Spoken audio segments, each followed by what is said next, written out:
It is past 3 in the morning, and your thumb is hovering a centimeter above a screen you swore you'd put down an hour ago. The message went out at 11. The little word beneath it turned from delivered to read, and then the world simply stopped giving you anything back. No dots, no reply, just that flat, lit silence. And now every nerve in your body is held hostage by a person who is almost certainly asleep. You draft a follow-up. You delete it. You draft a colder one, then a warmer one, then nothing. You replay their face, their tone, the exact angle of the insult you may have only imagined. You are running a full simulation of another human being inside your own skull, in the dark, and the simulation is beating you. Here's what almost no one will tell you. That worn-down feeling you carry, the low electrical hum of fatigue that no amount of sleep ever fully clears, does not come from your work. It comes from a second job you never applied for, the unpaid, around-the-clock labor of trying to steer how other people think, act, and feel about you. You have quietly appointed yourself the manager of every mood, every opinion, every choice that was never yours to make in the first place. And the wage they pay you for that job is your own piece, deducted in full, every single day. There is a phrase loose in the world right now. 2 words. Let them. It arrived wearing the costume of a brand new idea, and millions of people felt it hit something raw and true. But the principle underneath it is not new. It is older than your nation, older than your faith, older than the very alphabet you read it in. Roughly 2,000 years before anyone stamped it on a book cover, a man born into slavery and a man born to rule the known world had already taken the whole machine apart and laid out every gear. And they understood something the gentle, soft-focused version of this idea quietly leaves out. This is not about releasing your grip because your heart is broken. This is a maneuver of pure strength. It is the quietest and most total way a person ever takes themselves back. Stay with me to the end, because I am going to hand you the entire system buried under those 2 words. 3 disciplines that carry you from bleeding your energy out into the world to standing genuinely sovereign in your own life. Not unbothered as a performance you put on for others, unbothered as a plain fact about who you are. 1. The line that cuts your whole life in 2. Picture a man in Rome who began his life as someone else's possession, property, with a price. The old account says a master once twisted his leg, and the man only remarked evenly, "You are going to break it." When it snapped, he added without heat, "There, I told you." His name was Epictetus, and this same man would rise to become the most influential teacher of his entire era. And the whole engine of his thought turned on one distinction. He begged his students to redraw every waking hour like a line scored straight down the center of existence. Some things are within our power, he taught, and some things are not. Within our power, our judgments, our intentions, the responses we choose. Not within our power, our bodies, our reputations, our possessions, and above all, the conduct of every other human being who has ever lived. Make the fullest use of what falls to you, he said, and take the rest exactly as it comes. That last category is the one we flatly refuse to accept. We can admit we have no command over the rain, but the colleague who stole the credit, the parent who keeps correcting us, the friend who suddenly went silent, those we treat as puzzles awaiting a solution, as if the right strategy, the right message, the right amount of explaining could finally bring another free mind to heal under ours. It never will. Another person's behavior is weather. It has its own storm front rolling through it, its own pressure built up long before you ever walked onto the scene, the vast bulk of it having nothing whatsoever to do with you. So make it real. Pick up your phone right now and open the one conversation that has set up camp in your mind, the thread you keep reopening to scan for clues. Find the precise thing you are straining to control, their answer, their tone, their respect, their version of what happened. Now say the plain sentence under your breath, "That is not mine." Not because you have stopped caring, because it was never on your side of the line to begin with, and the act of pretending otherwise is the entire engine of the ache. 2. The true cost of the second job. The Stoics had a name for the inner churn we have learned to mistake for ordinary life.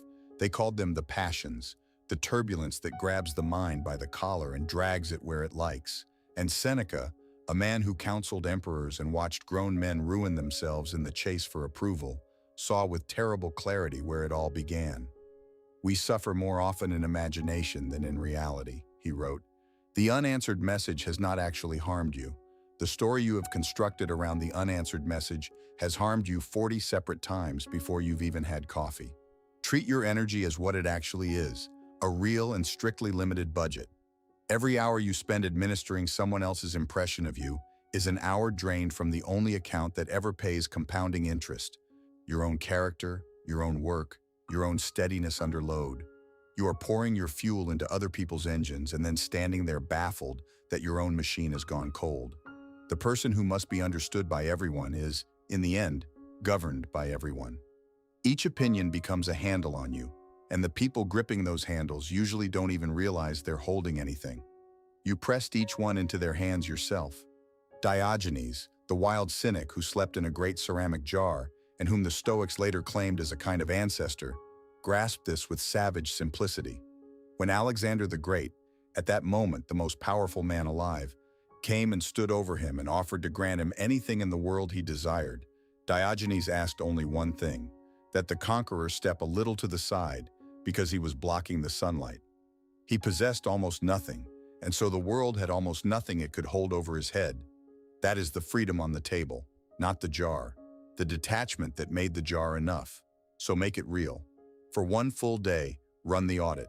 Every time you catch yourself building an image, rehearsing a sharp reply, refreshing a screen for a reaction, performing for a room that isn't even looking your way, label it, silently. That is the second job again. You don't have to quit it yet, just count the hours. By the time the day goes dark, you will know to the hour exactly how wealthy you would be if you walked away from that job for good. 3. Let them show you who they are. This is the point where let them stops being soft and turns into something with an edge. When you finally stop managing other people's behavior, something remarkable happens. They show you, in full and unedited, exactly who they are. The friend who only ever calls when they need a favor keeps doing precisely that. And now you see the shape of it cleanly, because you are no longer sprinting in to smooth the moment over and excuse it for them. The relative who knows which buttons to press presses them, and you get to watch your own hand stay flat on the table, nowhere near the panel. You are no longer editing the footage in real time. You are letting the camera run, and the truth develops on its own, in its own chemistry. Let them misunderstand you. Trying to correct every false impression is a full-time post that pays only in resentment. Let them. The ones meant to understand you will arrive there eventually. The rest were never your audience to begin with. Let them leave. People walk in the direction of what they value, and if someone is walking away from you, they are handing you a clean reading of their values, information you would have to deliberately blind yourself to in order to keep them. Let them choose the smaller thing. You are not the appointed conscience of every person in your life, and the effort to play that part is simply control wearing the costume of love. And here the emperor walks in. Marcus Aurelius, who held authority over millions and could have ordered nearly any human being to do nearly anything, wrote a single line in his private notebook that the powerless almost never grasp. The best revenge, he reminded himself, is not to become like the one who wronged you, not to strike back, not to manage, not to climb down to their level and play their game by their rules on their field. To remain, beyond all doubt, yourself. When a person wrongs you, he reasoned, two separate losses become available. There is the wrong itself, and there is the corruption of your own character as you contort yourself reacting to it. The first one they inflicted on you. The second one only you can carry out against yourself, and the sovereign declines, so make it real. Call to mind the relative, the coworker, the group chat, the one specific person who reliably gets the hook into you. Decide, before the next encounter even begins, the single thing you will not do. You will not explain yourself for the 5th time. You will not chase the final word. You will not perform a calm you do not actually feel. You will simply let them be exactly who they are, and you will observe with the cool curiosity of a scientist at the glass what that reveals. Their move belongs to them. Your stillness belongs to you. That and nothing more is the whole of the exchange. 4. Where the energy goes next. But loosening your grip on others is only half the system, and this is the precise spot where most people stall and slide backward, because energy does not simply evaporate the moment you reclaim it. It pools, and if you give it nowhere worthy to flow, it will quietly run straight back to the old job, back to the phone, back to the imagined conversation, back to managing the unmanageable, because that channel is already carved and waiting. The Stoics never preached emptiness. They preached redirection. Cleanthes, the second head of the Stoic school, was a former prizefighter who hauled water through the city by night to pay for the philosophy he studied by day.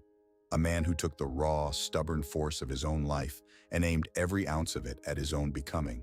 And Musonius Rufus, the great Roman teacher whose pupil Epictetus once was, insisted that philosophy is not talk but training, that virtue, exactly like any other skill, is built only through daily practice, through deeds and never through words alone.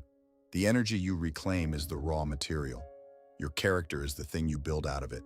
So when you feel the impulse rise to manage someone, to fire off the text, to win the argument, to repair how you appear, intercept it in the air, and spend that exact unit of attention on yourself instead. The hour you would have burned decoding their silence becomes an hour spent on the work that is genuinely yours. The mental ground occupied by their opinion becomes open space for a discipline, a craft, a body grown stronger, a mind grown quieter. This is the reversal that makes "let them" a maneuver of strength rather than a surrender. You are not handing them the victory. You are pulling your forces back from a battlefield you could never have held in the first place and redeploying every one of them to the single territory that was always, indisputably, yours. So make it real. The next time you feel the pull to manage, pick the impulse up like a coin in your palm and ask it one question: where does this go now? Then press it into a single, deliberate act of your own becoming. A page written, a walk taken in real air, a weight lifted, one long breath drawn slowly while the provocation moves through the room and out the far side without you. Reclaim, then redeploy, every single time, until the channel runs the other way by itself. 5. What sovereignty actually is. So gather the three disciplines into one continuous motion. First, you draw the line. You name plainly what is not yours to govern, and you stop pretending the conduct of other people was ever on your side of it. Second, you let them. You open your grip and allow people to reveal who they truly are, while you keep hold of your judgment, your peace, and your refusal to become like them. Third, you redirect. You take every unit of energy you once bled outward, and you pour it back into your own character where at long last it begins to compound. That is what the ancients actually meant, and it is far sharper than the slogan we have today. The slogan can come across as resignation, a shrug, a quiet surrender, hands raised. The Stoics meant the exact opposite.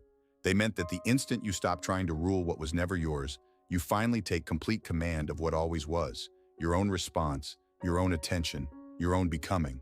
The world will go right on doing what the world does. People will keep choosing, leaving, misreading you, letting you down. And you stand there in the middle of all of it, not numb, not cold, but unmoved at the root, like a great rock set in the surf, the waves breaking themselves apart around it and never once breaking it. That is sovereignty, not power over other people, the end of ever needing it. So the next time that screen flares to life, or stays stubbornly dark, and you feel the old machinery begin to turn, the rehearsing, the managing, the slow bleed outward, you will have the two words and the three disciplines underneath them. Let them. And then turn, with all of that reclaimed force gathered in your hands, toward the only kingdom you were ever given to rule. I have left a free Stoic Field guide waiting in the description below. The disciplines from this video distilled into something you can keep close and return to whenever the world starts pulling at you again. And if this is genuinely how you want to live, deliberately, with your energy held as your own, then subscribe and stay. This is a gathering of people who would far rather master themselves than chase the world. Until next time, be sovereign.